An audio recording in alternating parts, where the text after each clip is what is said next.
ఎందుకు సేవకులకి రోగాలు, బాధలు ఇవన్నీ ఎందుకు వస్తాయంటే, నొప్పి తెలుస్తుంటేనే ఇతరుల కోసం, సంఘంలో వాళ్ళ కోసం ప్రార్థన చేస్తారు.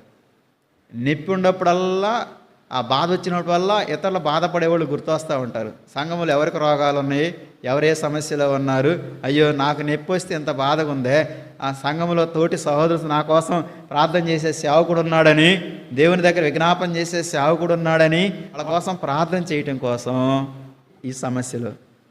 కనుక ఎవరైతే ఆత్మీయంగా ఎదుగుతూ ఉంటారో వాళ్ళకి ఎందుకు సమస్యలు అంటే, మనలాంటి సమస్యలు ఉన్నవాళ్ళు చాలామంది ఉన్నారు సంఘంలో, మనలాంటి సమస్యలు ఉన్నవాళ్ళు చాలామంది ఉన్నారు సమాజంలో.